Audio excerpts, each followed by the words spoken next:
chapter 6, verse 8. He has showed you, O man, what is good, and what does the Lord require of you? To act justly, to love mercy, and to walk humbly with your God. The preamble of the Constitution of Kenya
flowing from this acknowledgement is the stewardship mandate, our responsibility as custodians to respect and uphold those rights in our daily endeavors.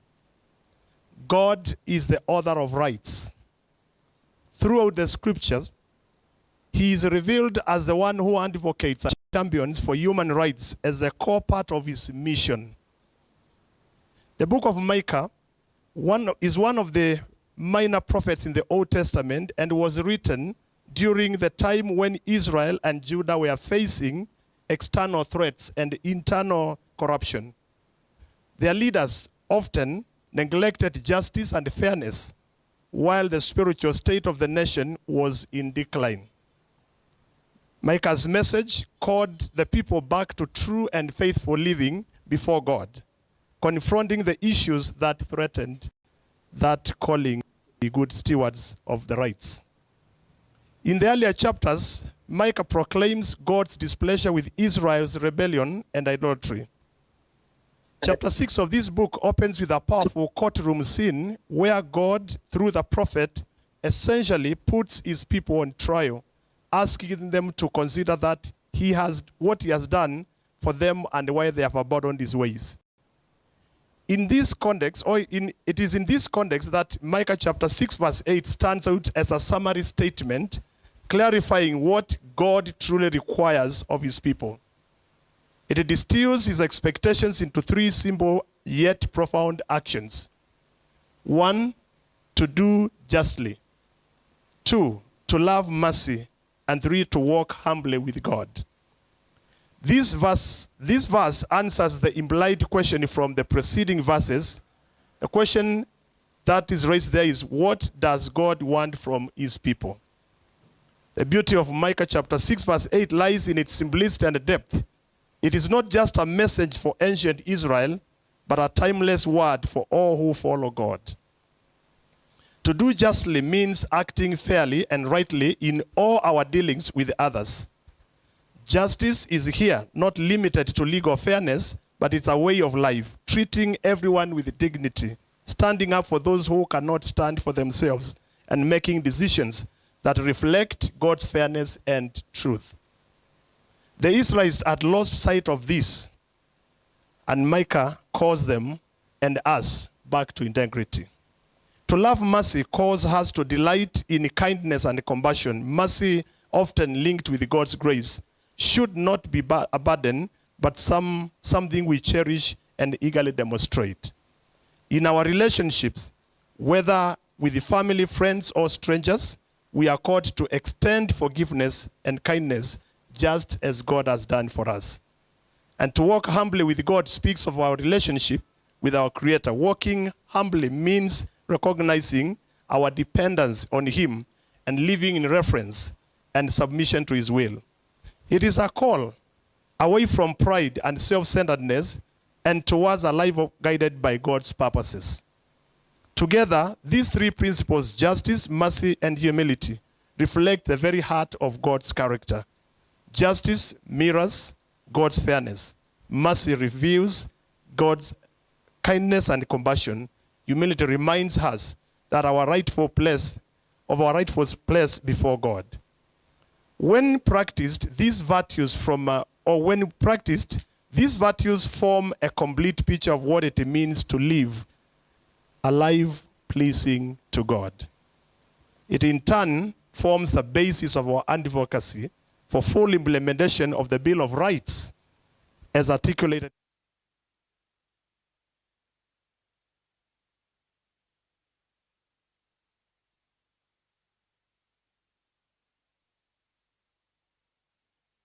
Implementation. Let us pray. And so, Heavenly Father, we quiet our hearts before your very presence. First and foremost, to acknowledge your supremacy as the Almighty Creator of all things.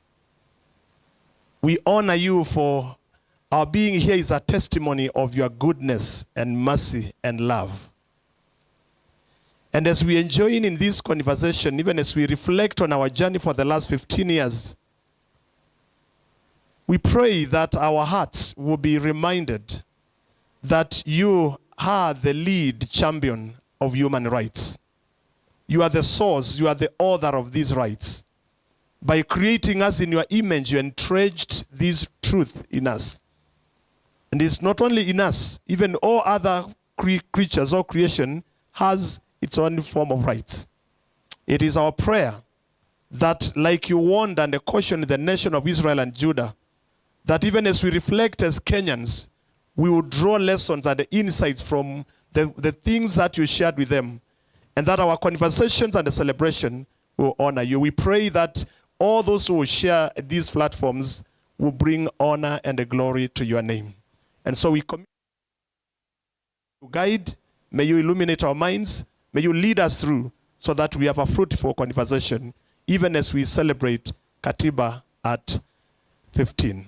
May your presence guide us, for we pray this in Jesus' name. Amen. Thank you.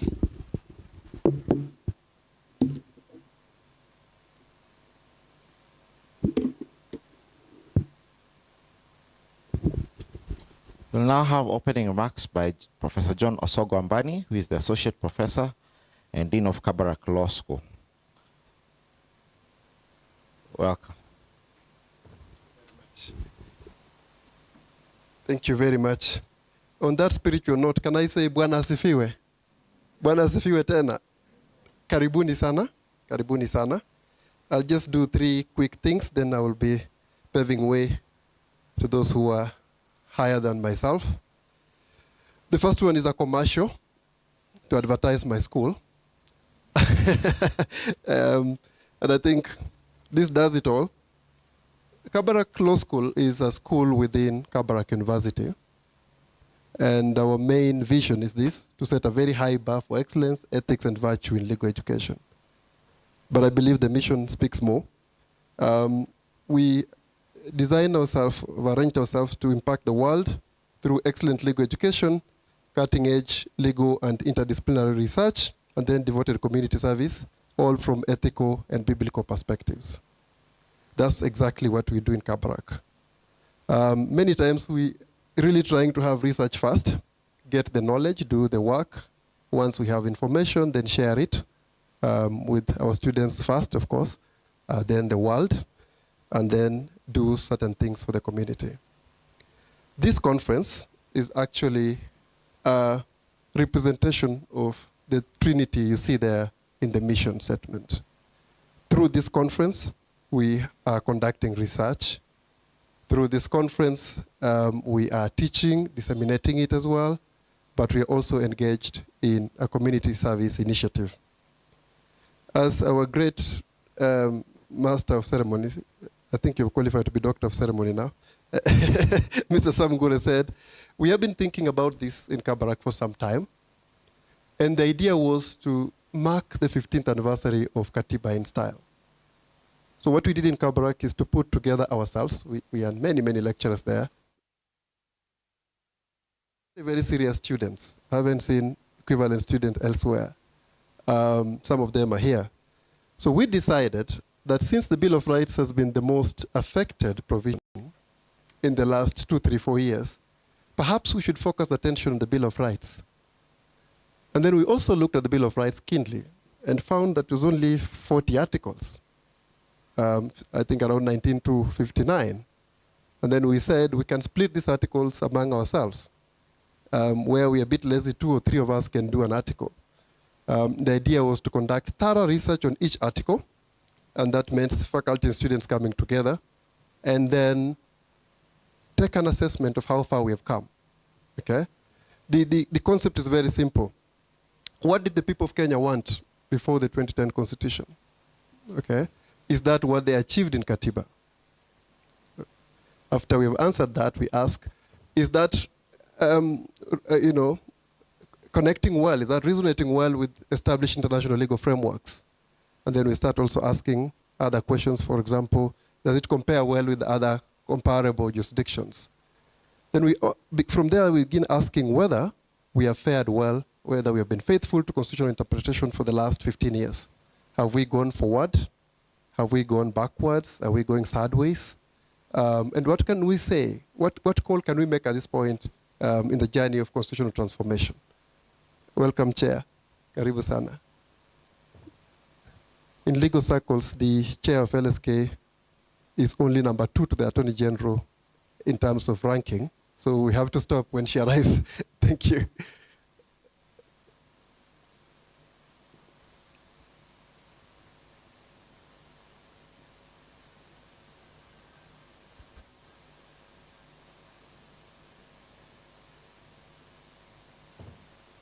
Karibu sana, President. So I can continue from where I left. I was explaining that we decided to do a thorough analysis of the 40 articles of the Bill of Rights and make them, each of them a chapter of a book project that we will be launching today. But then before that, just slightly before that, take that book on this, as we build towards Katiba, take that book through some validation exercise, some sharing with stakeholders, but most importantly for us in Kabarak, the communities around us. And then we can then celebrate that today, which is what we are doing today. So this conference for us is a culmination of many activities. Initially the research, the webinars we had under the Avid Readers Forum sessions, and then in Kabarak from Monday, we have had a very, very fulfilling conference involving communities. I think that was the most exciting thing about it, where we have discussed the Bill of Rights provision by provision, and we're able to discuss every provision.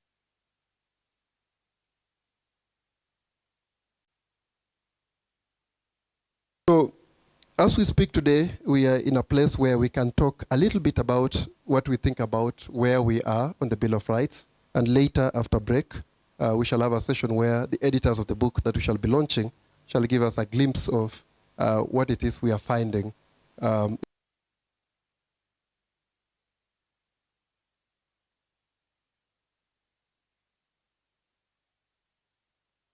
To pay the debts, don't have the money to pay the debts, but I think I have the wisdom to know that if you can't pay the debt, at least acknowledge it, because we have incurred a number of debts in doing all this. The first one would be my own boss, Professor Enrique Plagat, who is here with us, for leading us wisely. And I think you follow news. At the time when universities are in trouble, we are not. I already have my salary.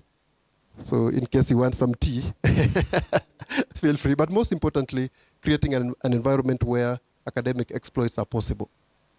I think we must honor him for that. He's also there with an able team of university administrators that have been mentioned before. It's good to acknowledge them. Second is our president, who is chief guest, Faith Odhiambo, LSK president, who has taken time on a day, I know she's on demand, to come and sit with us and share with us the Katiba Day. But even beyond that, Faith has been the pillar of human rights since her election. In fact, she was thrown on the deep end of the ocean, if you remember. As soon as she was elected, all manner of violations began, and she was up to the task. I think we must honor that achievement We must honor that contribution to society. Thank you very much, President. The other debt we have incurred, this is major, is to our partners. My friend, Dr. Stephanie Ruthenberg, has stood with us all through this project, earlier on other projects as well, but this one in a big way, ensuring that we are together in ideas in terms of rule of law, but we also, we're able to pay our bills. Because as I mentioned to you, this is the third day, for example, in Kabarak, we are doing it. And as we speak, there are people streaming online from Kabarak. And Ruthenberg, who is the director of the Conrad Adenauer Rule of Law Program, has stood with us financially, has given us very generous support that has enabled us to do all these kind of things you are saying today. Thank you very much, Dr. Ruthenberg. We've also incurred debts when it comes to our partner, Mr. Eric Mukoya, Executive Director, ICJ. Again, not just this time, but we've always worked with ICJ in terms of ideology, but also in terms of resources. And again, Mr. Eric, thank you very much. I hope you keep coming. I hope we keep working together and making Kenya better. We're also working in this project with our great friends, the Center for Rights Awareness, Center for Rights Education Awareness Kenya crew. Haven't seen Wangeshi. Maybe my eyes are not serving me well. I think we're waiting for her. She should be here anytime from now. And those are the people that we've worked with so seriously to make this a great success.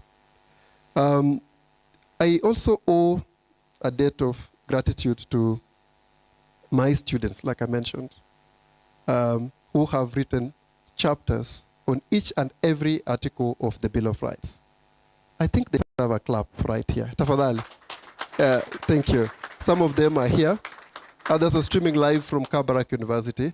And it will just be soon, the book will be out and you'll see it, either the hard copy or the soft copy. And I'm sure you'll appreciate with me that they have done a great job. But they also took it through a rigorous 2-day conference in Kabarak, where rigorous discussants like Mr. Ogada were grilling them, and they survived the rigor to today. Also, another debt of gratitude to our community in Kabarak, especially Baringo and Nakuru counties. Even as we speak, we have about 100 people from those communities who have come to join us in the university to debate the Bill of Rights and do it thoroughly, I can assure you. It was one of the most fulfilling conferences I've ever attended in my life. Finally, but that you'll see for yourself, Professor Ambrina Manji of Cardiff University, but she's also the Dean for International Africa, who agreed to be our keynote address today. You'll see it later. And Ambrina Manji is a distinguished professor, especially in the areas of land law, transitional justice, and I can't personally wait to listen to her. She's just so accomplished, she's just so rigorous in her academic. She's written outstanding books out there, and I want to thank her publicly here for accepting to join us, but also for partnering with Kabarak University. Soon you'll hear from us about master's programs that we are partnering with Cardiff University to do, but that is for another day. Finally, just to welcome you all to this forum, and welcoming at a very small level here as Dean Law School, because there's coming another who can welcome you to Kabarak University in a bigger way. And then I can say thank you at this point. Asanteni sana. I'm also just waiting to hear, learn, get inspired, make friends, and have a great day to celebrate Katiba. Mr. Doctor of Ceremony, Karibu. Thank you.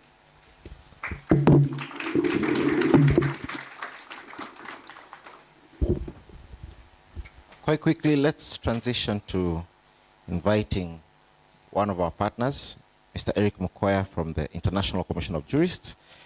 He is a seasoned legal mind backed by extensive experience, tested expertise, and strong commitment to human rights, governance, justice, and democracy. He's a dedicated advocate for open government policy and legal accountability and the rule of law.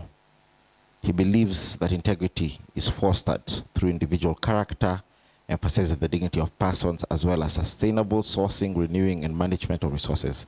He's a member of the NCAJ, the National Council for Administration of Justice, as Executive Director of ICJ Kenya. He is also a member of the National Community Service Orders Committee, former member of the Intersex Persons Implementation and Coordination Committee. While leading the ICJ Kenya, he also serves on 3 non-profit boards in Kenya and Ethiopia as chairperson, treasurer, and head of strategy in different organizations. He is also committed to mentor many young professionals, including lawyers, sociologists, engineers, and architects, and is a prolific writer who runs a public legal clinic on the Daily Nation every Wednesday. He holds a master's degree in law and 2 bachelor's degrees, one in law and business administration. Welcome, sir.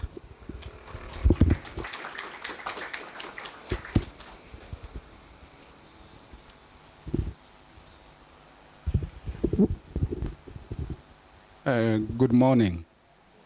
I would like to begin by blaming Professor Osogo for not doing what I will have avoided to do, recognizing the protocols. So I have to go back to the program. So to begin with, I would like to recognize the presence of the Vice Chancellor of Kabarak University, Professor Henry Kiplagat. I would like to recognize the presence of the LSK President, Madam Faith Odhiambo. I would like to recognize the presence of Dr. Stephanie Rothenberger, Director, Rule of Law, Program for Sub-Saharan Africa, Konrad Adenauer Foundation, Professor John Ochola, Deputy VC, Kabarak University, Professor Ambrina Manji, our keynote address speaker today, my friends, Professor Thomas, Edward Ogada, Evans Ogada, my colleagues and friends, distinguished guests, ladies and gentlemen, good morning. I was avoiding that because it's quite long. But I am sure whoever comes after me may have it a little bit easier. So while I'm here to give some opening remarks, I would like to ask us some questions. And so I begin by noting that 15 years ago on this day, our nation stood at the edge of history in one resounding moment. After decades of struggle, as has been observed before, pain and sacrifice, we proclaimed to ourselves and to the world that Kenya will be governed under a new social contract, a constitution that promised to heal the wounds of our past and chart a path towards a just, equitable, and democratic society. That was our promise. That was our commitment.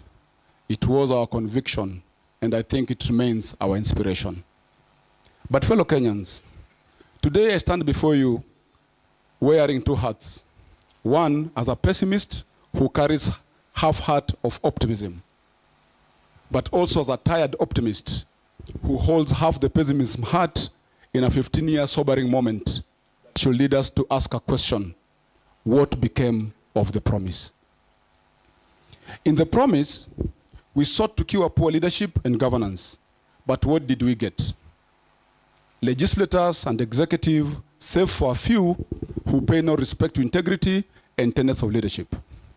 We have heads of institutions whose fidelity to Article 10 is unbelievably contemptuous. Services serving tokenism, opportunities driven by patronage, and anchored on nepotism. We birth the new marginalization. Recycled election losers and other political nemesis into executive positions of power, undermining critical decisions of the electorate, an expense so annoying and also excruciating. In the promise, we sought to make good separation of powers, but what did we get? A judiciary that is constantly threatened and revisited in more ways than one, a parliament whose numbers have sold their ideological philosophies, if any, issues and manifestos, if any, and social contract notes, if any, to blatant sycophancy, financial favors, and political powers. Judas Iscariot still lives with us. An executive that thrives in capture of strategic institutions and oversight and accountability institutions and bodies within the beauty of boardroom impunity and roadside bravado. In this side of the world, it's as if they say, utadu. An executive that threatens and defunds independent offices and constitutional commissions that makes a joke on the Bill of Rights. Fellow Kenyans, in the promise we sought to address political marginalization, But what did we get?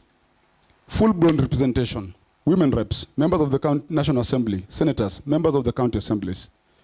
Youth and other politically vulnerable groups continue to live and operate in the margins. Members of parliament constantly making attempts to circumvent the constitution to cut resources onto their NGCDF agendas. Stagnated political language and commitment unable to drive the two-third gender rule, even when affirmative action stays foundational. Devolved governments that are constantly a source of conflicts and power games that border on blackmail, even entrenching political ransom. Appointments that largely injure the face of Kenya, with the tribes of the presidency becoming new hegemonies and capitalists. Fellow Kenyans, I ask you, in the promise, we sought to ensure that previously marginalized groups and communities found a voice and enhanced their chances to influence. But what did we get?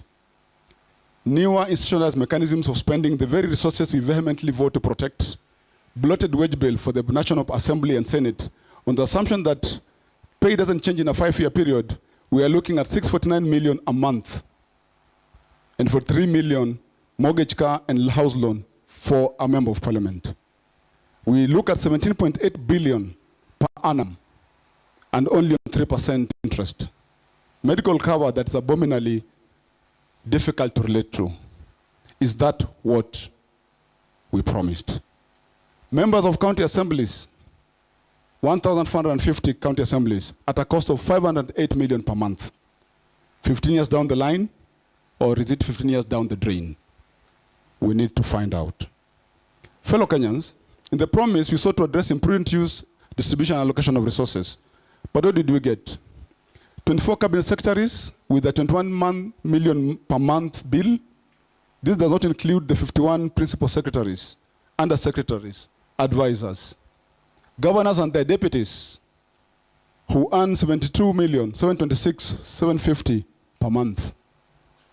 County executive committees with 190 million per month, alongside car grants of almost 4.6 billion.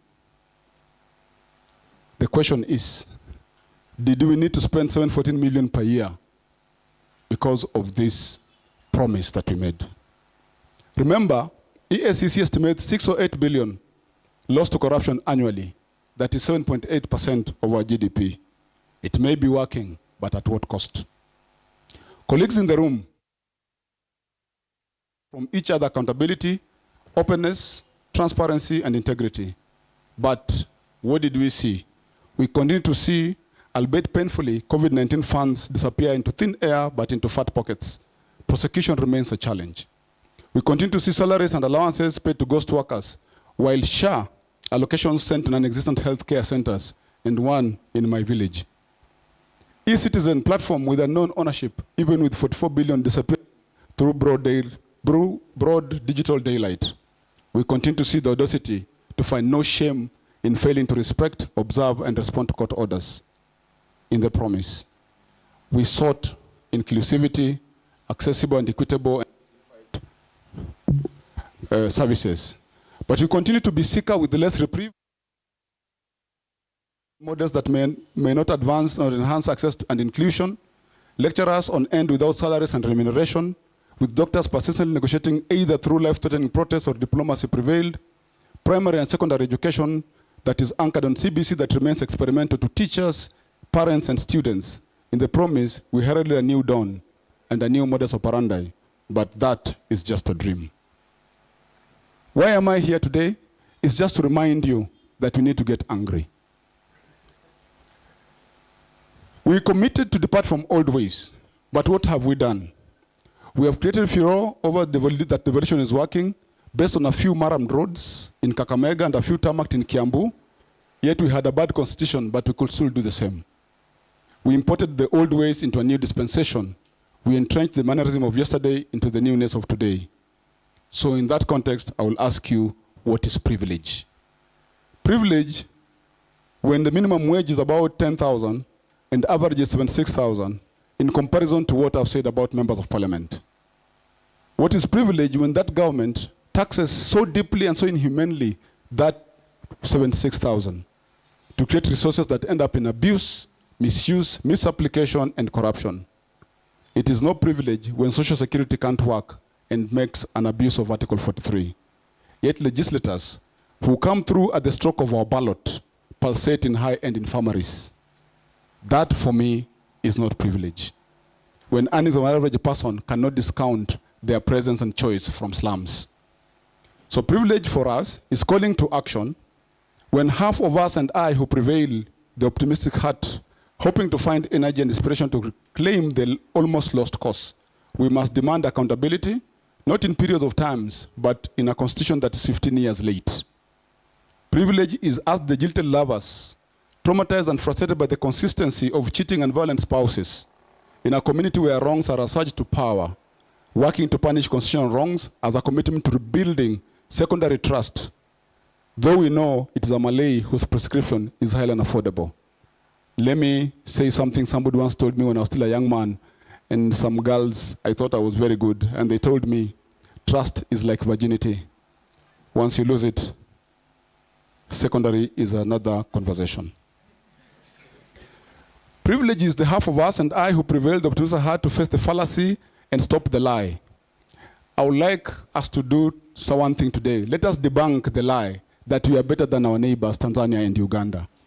The comparison is spurious and misleading. While they detain without trial, try dissenting voices over treason, enforce and abduct, they do that with relatively bad constitutions. Remember that we had Nyayo House,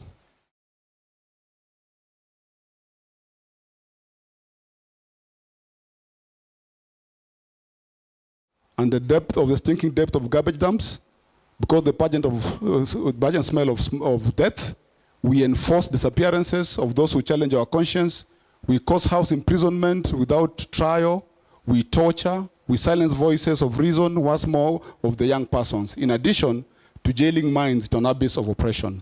We send innocent families into morgues and help them count body bags with a good constitution.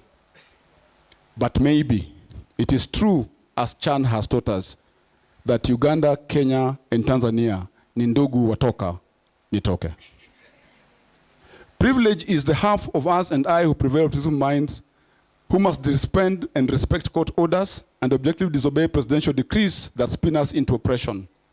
Privilege is the half of us and I who prevail the optimistic heart to listen when Njiko's cries of betrayal and invest in wiping her tears truthfully as expected by the social contract we sign and renew every 5 years to liberate a belabored spirit. Privilege is being ready to become martyrs of this constitution, because death and life in this country sometimes makes a very little difference.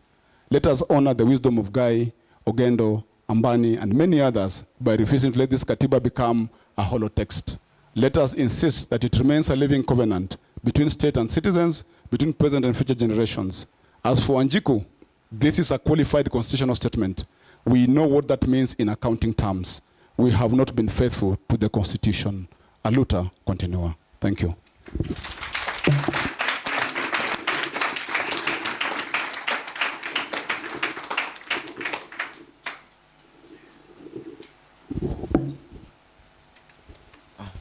Thank you very much, Senior. Those were inspiring remarks. I'm sure you're sufficiently angry after that. I know that I have been sitting with rage for a while now, and my students of constitutional law know that. So I'm so glad that somebody shares the spirit that I feel when I see what's happening. We were to have Ms. Wangeshi Washira to come after from the Executive Director of CRU, but I am informed that she has a family emergency that she needs to deal with. I've been told that she has sent a representative, Evelyn Apondi, to just pass.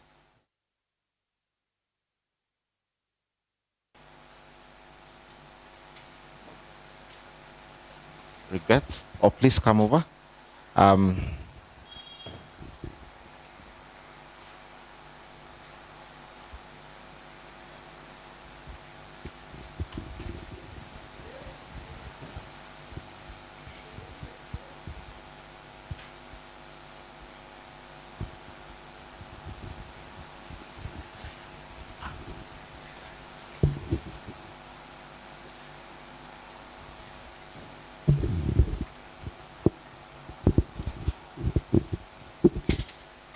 Good morning, ladies and gentlemen. Yes, so my name is Evelyn Apondi, and I am here representing Wangeshi Washira on behalf of CRU.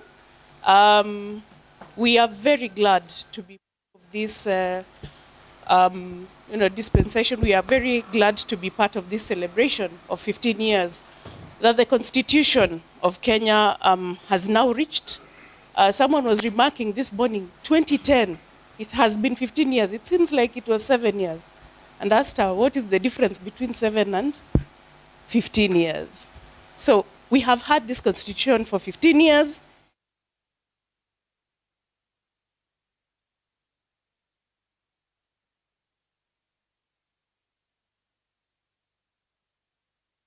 CRU is one of the organizations that, as the country, of course, has also benefited from the 2010 Constitution, because our mandate, as you may well know, is to protect the rights of women and girls, and by extension, all children. And we can only do that when we have clear guidelines, a good constitution to guide us. And when this constitution came, it made our work a bit easier. We were able to enshrine, because the constitution enshrined gender equality in it. It banned discrimination. It enabled us to establish affirmative action, where we've had a plethora of good rules coming through, like the two-third gender rules, of course. And in as much as we are still fighting to see these particular articles come into fruition, but we can say that women have taken giant steps towards gender equality. With this constitution, we saw women governors being elected in Kenya. We've seen the Sexual Offences Act for young girls who undergo defilement, for young boys who also undergo male defilement, being upheld, and we are having very good judgments from the courts. We are also seeing that the issue of marriage and inheritance, for instance, our women can now inherit, our children can now inherit, whether they were born in the wedlock as or they were born out of wedlock. All children are the same. We've also seen progressive acts that have come out of this 2010 Constitution, which I want to believe, I dare say, that with the previous constitution we might not have seen. The Children Act 2022, the Protection Against Domestic Violence Act, and various other acts. And so therefore, we see that with our constitution as is right now, we have made steps and headway towards realizing it, but we are not saying that we are there yet. We still have so many things that this constitution has not been realized. For instance, the two-third gender rule that I've spoken about, it is only applicable in very few areas, and we wish to see it applicable across the board, from the parliament itself to our parastatals to even the private sectors, because we are all under one Kenya. And so therefore, I will not take too much of your time. We, as a country, promulgated something that we are proud of, that the whole of Africa, and indeed even the world, has celebrated us for it. Can we realize it? Thank you very much.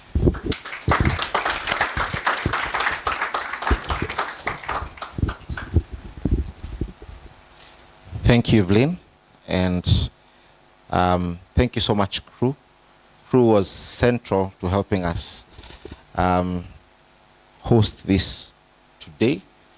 And I also want to invite Dr. Stephanie Rothenberger, who is the,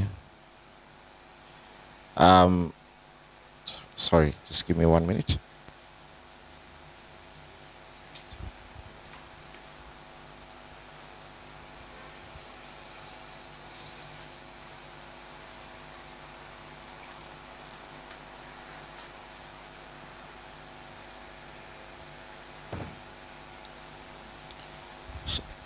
Apologies for that.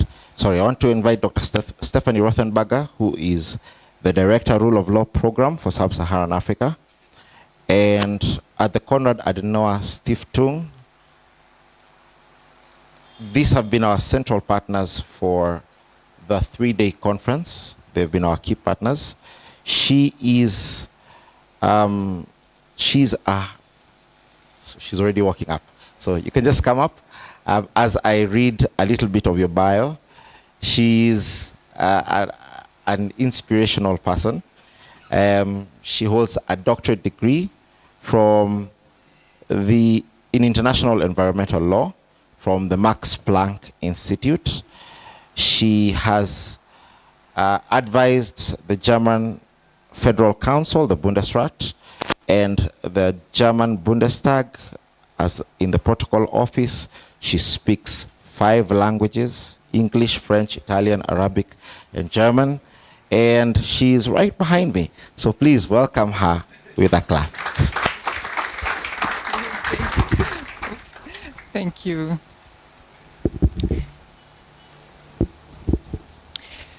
Professor Henry Kiplangat, Vice Chancellor of Kabarak University. Professor John Ochola,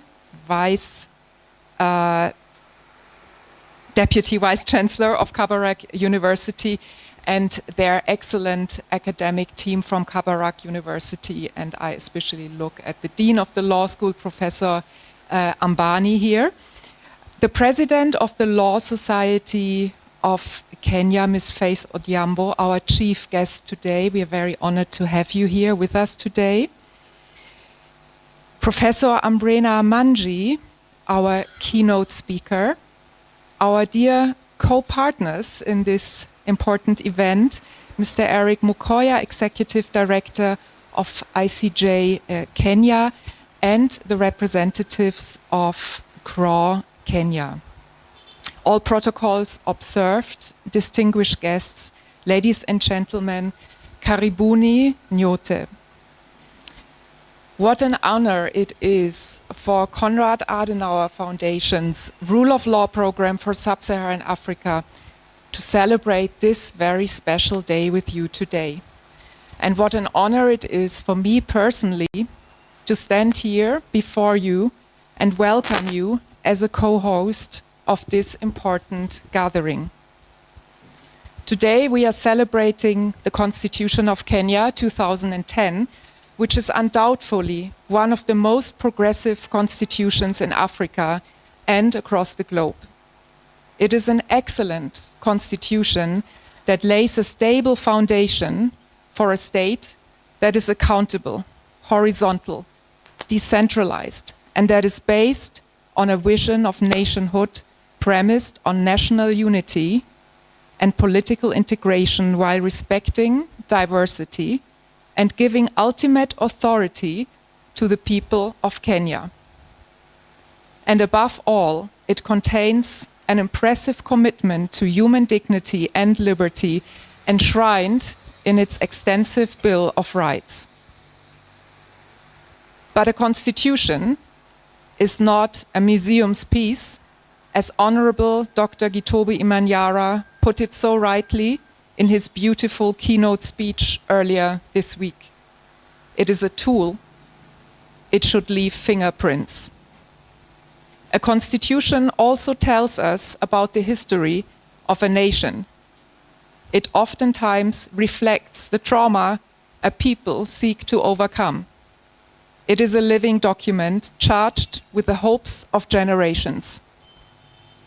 The Constitution of Kenya is exactly that, a product of 40 years of courageous and enduring struggle, of ambition and aspiration for democracy and human rights, a nation's guiding star born out of times of political darkness, just like the Constitution of my own country, Germany, which is the reason why the promotion of constitutional rights and constitutionalism is one of the core pillars of the work of the Rule of Law program of Konrad Adenauer Foundation. With regard to that work, We closely cooperate with legal experts, judges, public prosecutors, civil society, and the young generation of lawyers across the continent. But we also put a very strong focus on civic legal education, on raising people's awareness of what their rights are and what the legal tools are to have those rights properly enforced. In this spirit, for example, we will partner with PLO Lumumba, Professor PLO Lumumba, this year in the publication of a people's commentary on the Constitution of Kenya. Maybe it can even serve as kind of a birthday present in this important year. I'm also very pleased to be here today to witness the launch of the preamble of the Constitution of Kenya in select native languages, an outstanding initiative of former Chief Justice Professor Willy Mutunga, and a shining example of how to raise citizens' awareness for their constitution. There can never be enough projects like this. Because, as we all know, citizens have an important role to play in the implementation of a constitution and in the upholding of the values and rights enshrined in it. Citizens are the engine and the safeguard of a constitution. And from all what I have learned and seen from my 5 years of living and working in Kenya, I'm convinced your constitution, its spirit, and its unique values, liberty and human rights above all, will always remain alive in this country. The civic engagement, the political awareness, the courage and commitment of citizens and of communities I have witnessed here is remarkable, indeed exemplary for the region. The vibrant and inspiring debates during this week's KATIBA at 15 conference on the challenges of implementing the Bill of Rights are a very recent testimony to this strength. My warm congratulations to Kabarak University for convening such an excellent forum and for the forthcoming publication that will share its important findings. And above all, hongera qua va Kenya vote qua siko ya kusaliva qua KATIBA.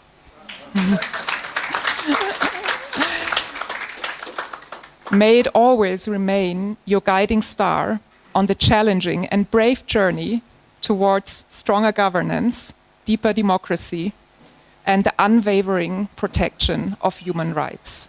Asanteni sana.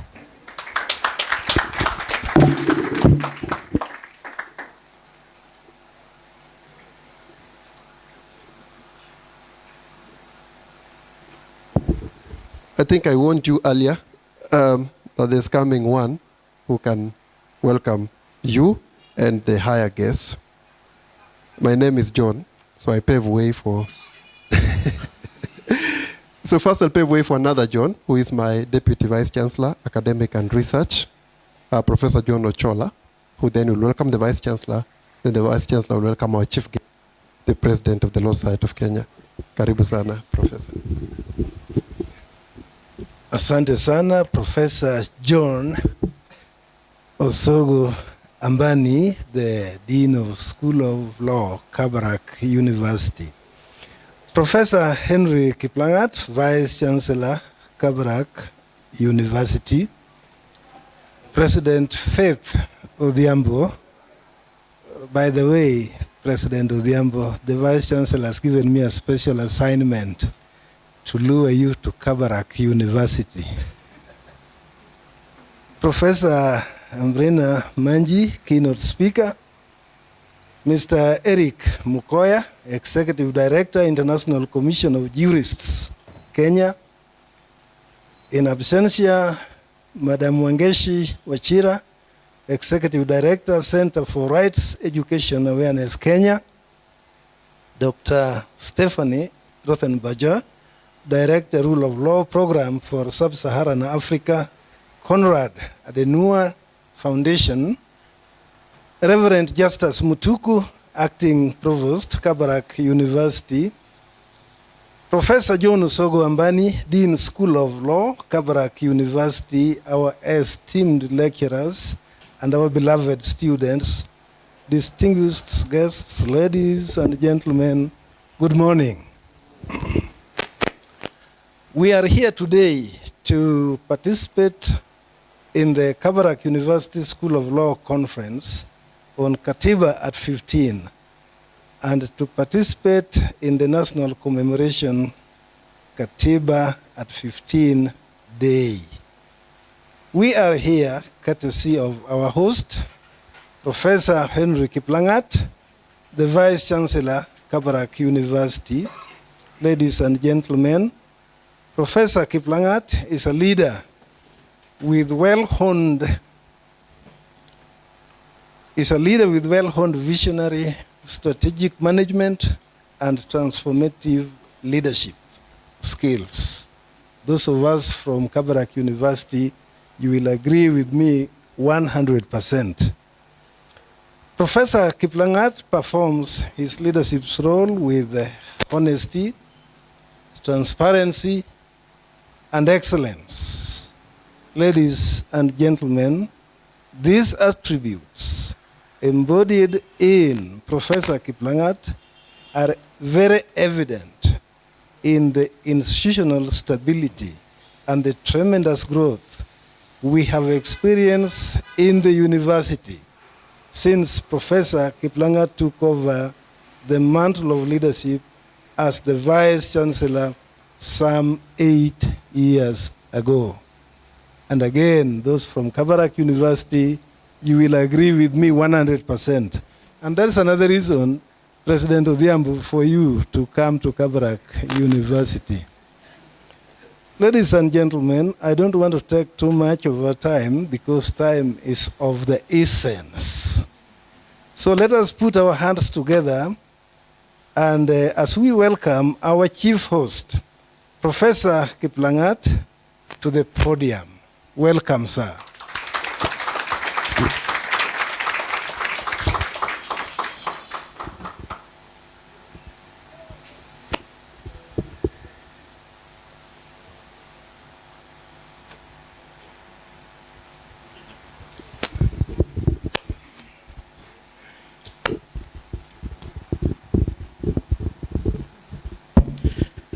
Distinguished ladies and gentlemen,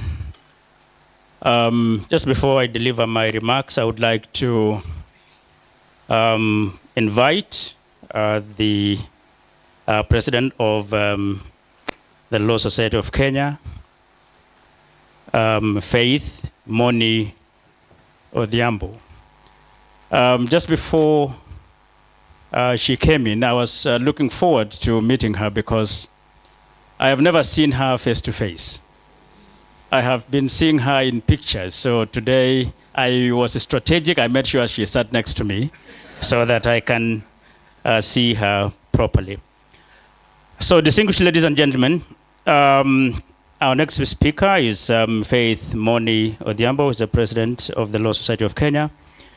Faith Moni Odhiambo is a distinguished advocate with 14 years of experience, currently practicing as a partner at Ombok and Owor Advocates LLP.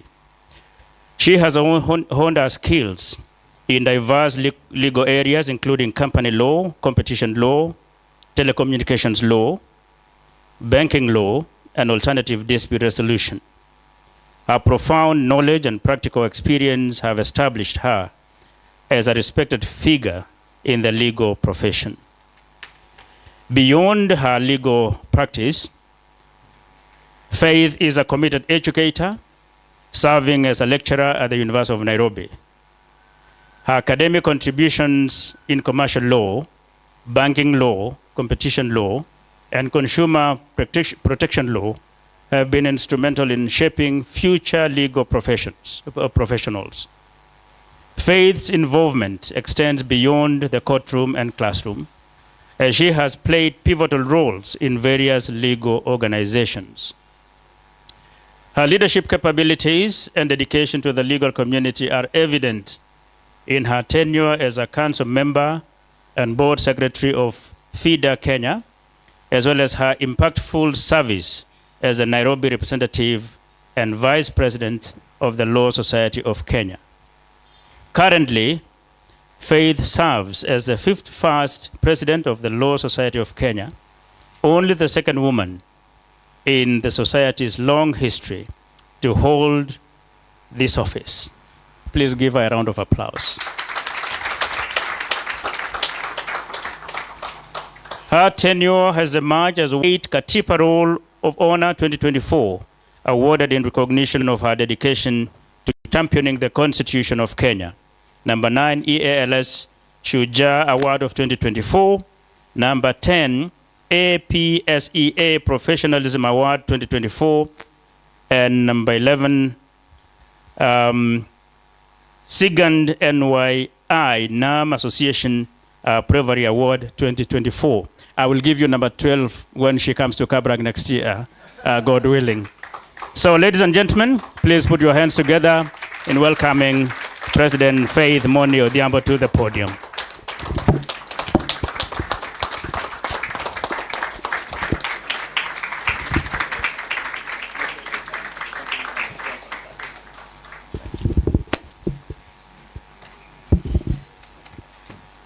First of all, I'm quite humbled. Now, my number one family are here, Faculty of Law. That is where I started my roots from. And so don't say you're a small person, Dean. That's where my home. You can never forget where your roots are.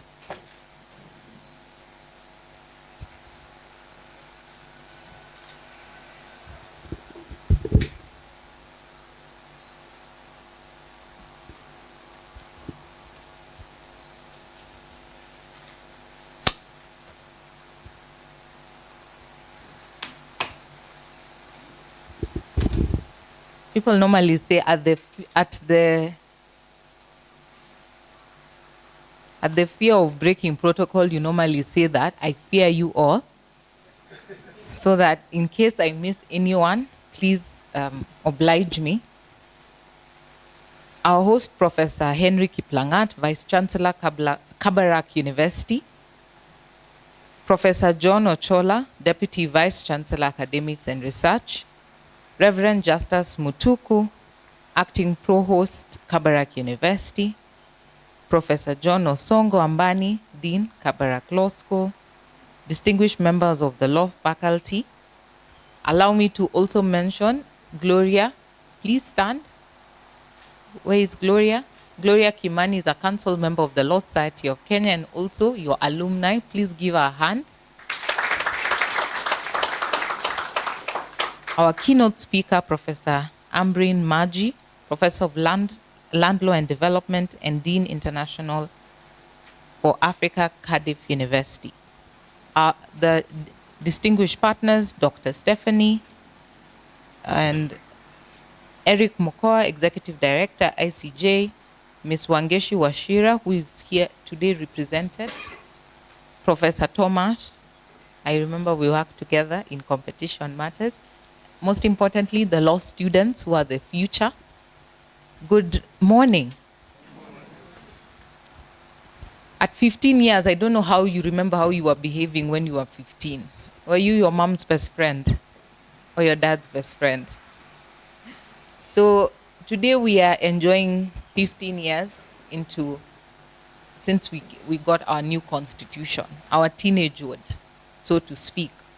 And the question is, what values have we inculcated that we have built our constitution to who we are today?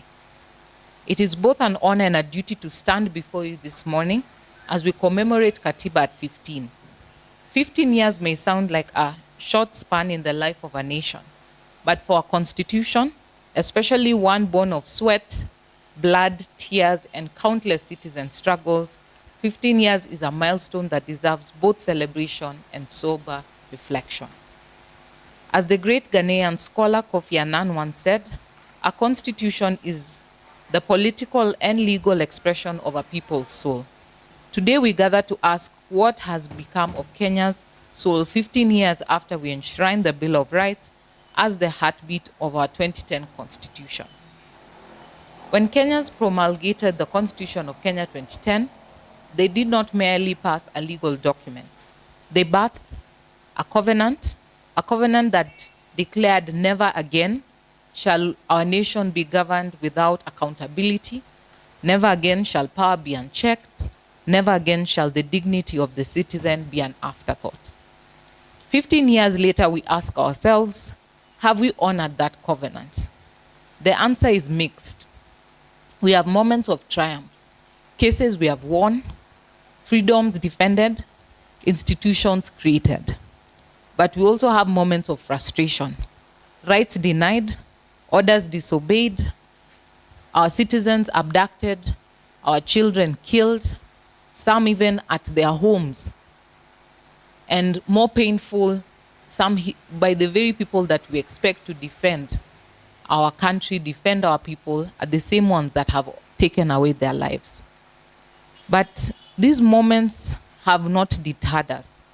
As the late Professor Yash Palgai once reminded us, a constitution is only as good as the political will and civic vigilance that sustain it.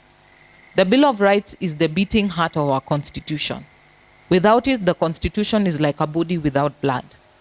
Article 19 itself tells us that the purpose of recognizing and protecting human rights is to preserve the dignity of individuals and communities, to promote social justice, and to realize the potential of human beings.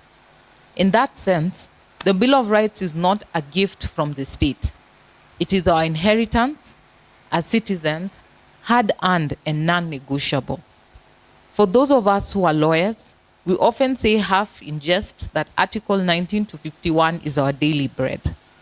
Every petition, every submission, every ruling somehow finds its way back to those pages. Indeed, our courts have been busy breathing life to the Bill of Rights. From the Mitubel Welfare Society case that vindicated the right to housing, to the jurisprudence on public participation, to the bold pronouncements on freedom of expression, the courts have shown us that rights are not decorative. They are enforceable promises. We must also be candid. The gap between constitutional text and lived realities remain quite wide. For some Kenyans, the Bill of Rights still feels like the promissory note that the state has not yet cashed. When a mother dies in childbirth for lack of medical care, when a young graduate languishes in unemployment, when a whistleblower fears for their life, we are reminded that rights must be more than words on paper. When we reflect on 15 years of life, we must see three distinct seasons. The early test between 2010 to 2015, the Bill of Rights had to prove itself. Could courts enforce social economic rights? Could citizens test Article 22 and 23? Cases such as Mitubel and Santos Ayuma provide that the bill was not ornamental. However, we remember in that same period was the jurisprudence that we still fight today for the right to equal representation of women in parliament. Since the decision made by then the Supreme Court, led by the then Chief Justice Willie Mutunga, to date, that is still a promise that has not, a promissory note that has not yet been cashed in. The era of bold jurisprudence between 2015 to 2020, courts began to interpret the bill expansively. Freedom of expression, data privacy, gender rights, and economic rights were given meaning. Kenyans begin to see the law could be a shield. The era of constant contestation, 2020 to 2025. Powerful actors begin to resist. We have seen disobedience of court orders being normalized. Protests were violently suppressed, and economic rights were deferred under the excuse of budgetary limitations. The Bill of Rights was both celebrated and undermined. In this area of contestation, we also see attempts to change the Constitution. And the question, are we changing the Constitution to fit those who are not contemplated when the Constitution was made? Or are we changing the constitution to water down the rights once the courts have pronounced themselves to protect the constitution? Are we changing the constitution to benefit political actors that they can cash in more at the expense of the very basics, right to education? I like that the ICJ ED spoke about this. Today my son will go through CBC. And because that is the education system, unless I decide to go through a different system that you have to pay more from your pocket. And that's the style that we see most of our political class opting for.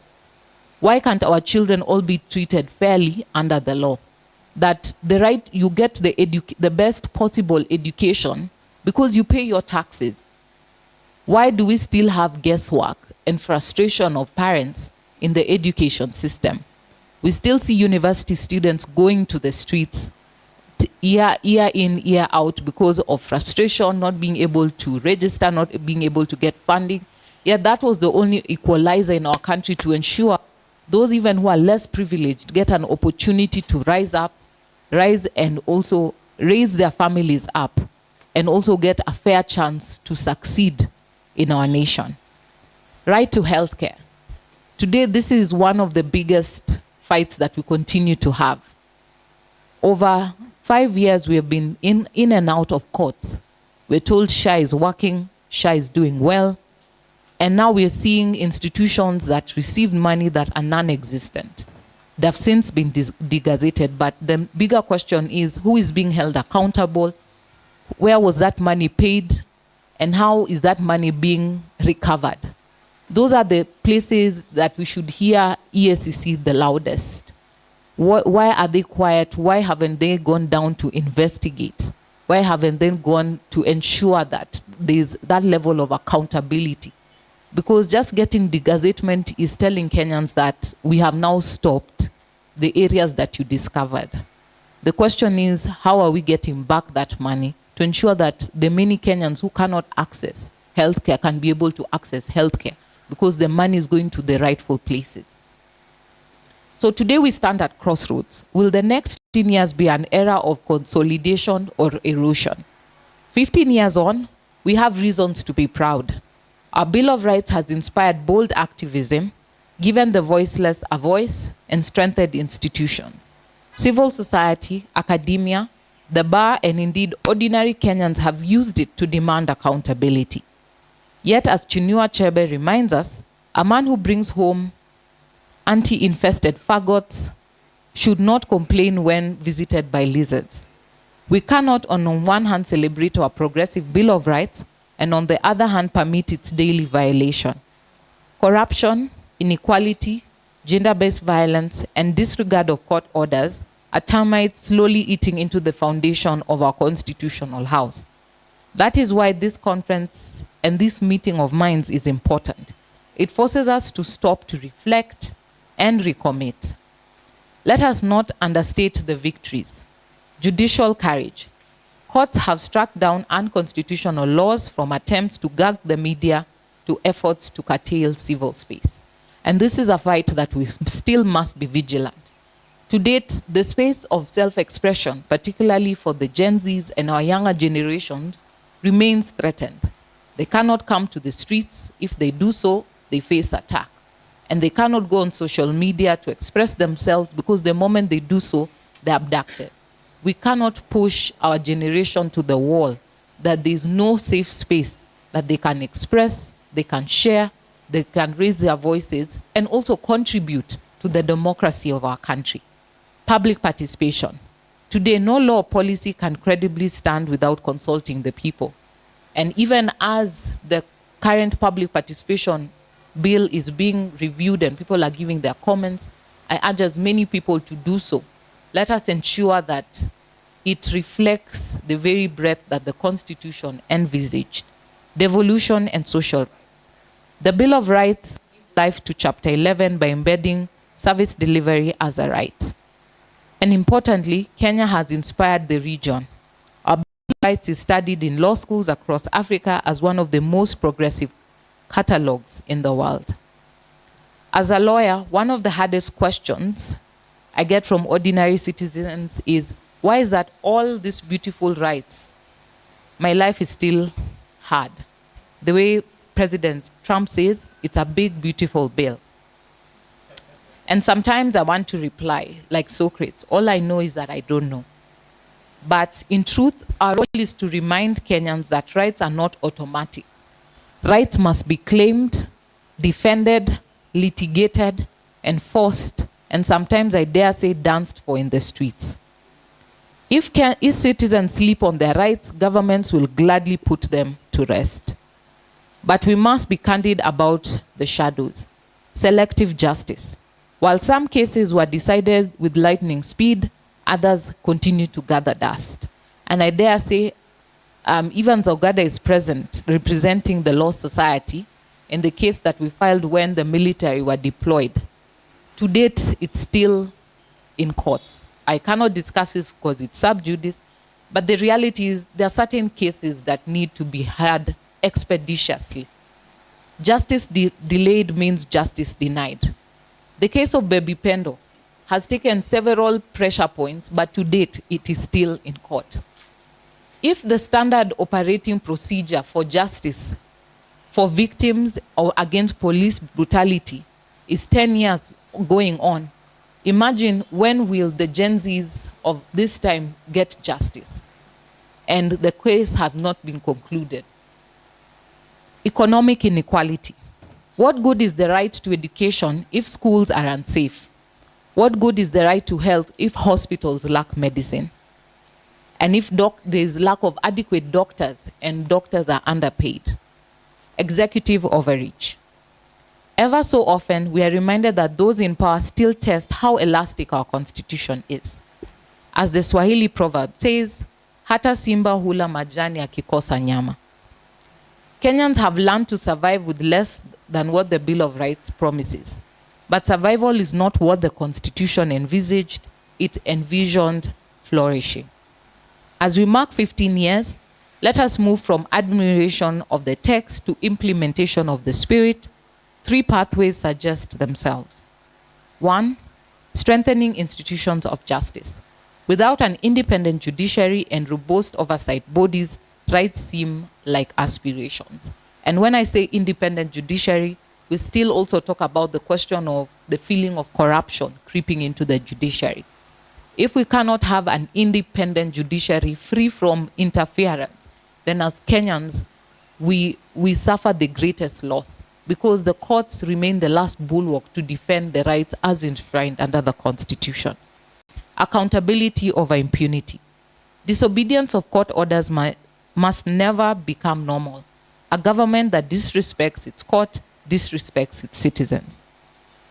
Deepening constitutional culture. Rights must be taught, internalized, and demanded by every Kenyan. A right you do not know is a right you cannot claim.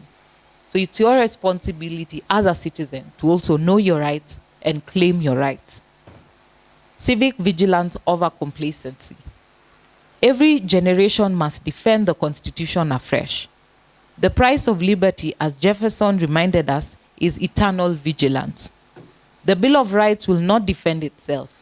It requires citizens, lawyers, judges, activists, and each and every person who believes in their country to breathe life into it every day. As Justice William Mutunga once put it, the Constitution is a radical document.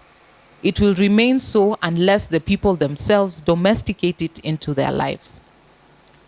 At 15, our Bill of Rights is still young compared to the US Bill of Rights of 1791, South Africa's Bill of Rights of 1996, or India's of 1950.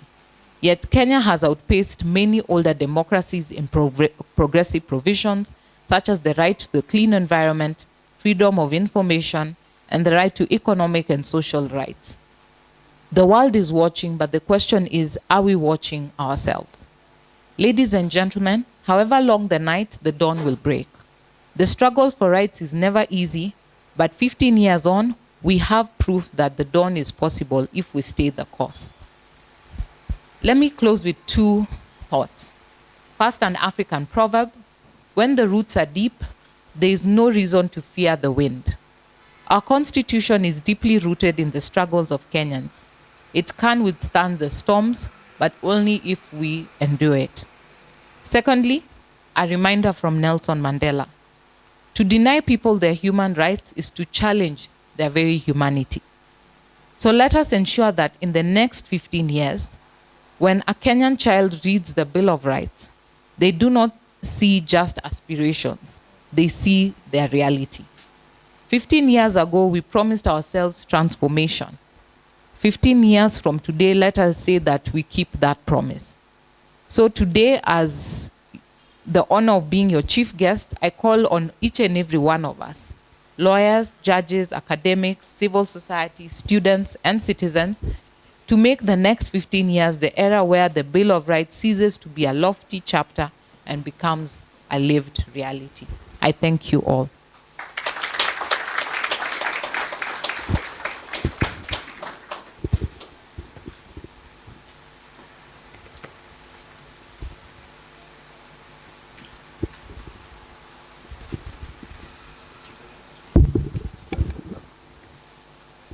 Yes, thank you very much, President. As you noticed, Kabarak is already making a move to, to bring you over to Nakuru. They have that habit. They did that to me a few years ago. But to make that possible, the Vice Chancellor would like to give you something as an enticement to cross over. So I'll be asking the Vice Chancellor to come here and you to return. And then I'll be asking in Kabarak, we start acting. So we have a president for the law students. She's called President Nelly Tiso. So Nelly will come here, then hand the gift to the Vice Chancellor, who will then hand it over to you. So Kulsa President, and one day she'll become the president of LSK. Thank you. Great. Thank you. Great. Thank you. Asante. It's over now. Thank you. Thank you. Yes, nitakuita. Yeah.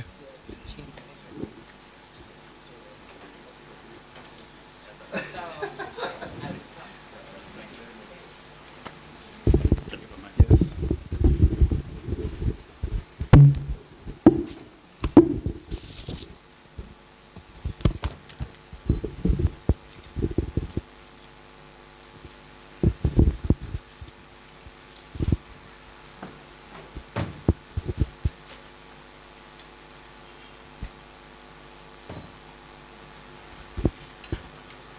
The Kabarak University management members were here, two of them, Professor Ochola, the DVC Academic and Research, the acting provost, Reverend Justice Mutuku, the Dean, Kabarak University School of Law, Professor John Osogo Ambani, the distinguished members of the law school faculty present, our chief guest who has just left, Faith Odhiambo, our keynote speaker, Professor Ambrina Manji, Professor of Land Law and Development, and Dean International for Africa, Cardiff University, and our partners, namely Dr. Stephanie Rothenberger, Director Rule of Law Program for Anglophone Africa, Konrad Adenauer Foundation, Eric Mukoya, Executive Director, International Commission of Jurists, and Ms. Wongeshi Washira, Executive Director, Center for Rights Education Awareness,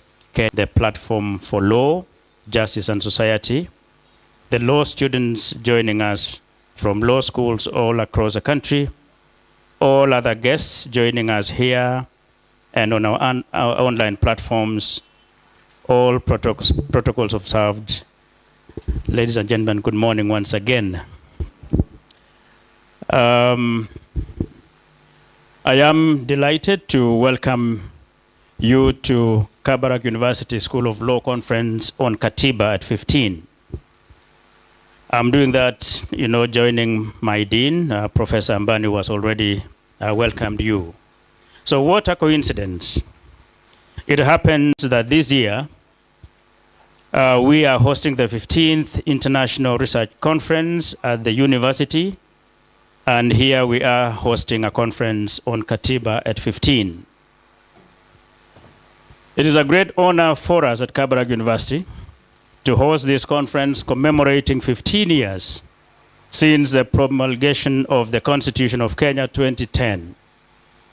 The Constitution of Kenya 2010 gives us the right for governance with accountability, dignity, equality, democracy, and the rule of law. 15 years later, we can look back with pride and mention some of the key milestones we have realized as a result of the Constitution of Kenya 2010. We have seen the judiciary rise with courage, defending fundamental rights and freedoms, and protecting the Constitution. We have seen devolution transform governance, placing resources and decision-making into the hands of Kenyans at the grassroots level. And we have seen a citizenry, especially our young people, who know their rights, claim their space, and demand better governance. As to whether these young people are given an enabling environment by the political class, that is something I'm sure we can debate. We can mention the shortfalls, and we can also mention the strengths.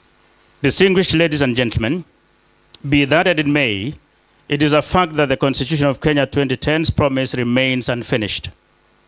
We still battle corruption that corrodes public trust, both at the national level and also the devolved units. We still witness inequalities that mock our national pledge of justice for all. We still see rights, especially socioeconomic rights, traded as if they were privileges, not entitlements. The Constitution, however transformative, is only as strong as our will to defend it. It cannot enforce itself.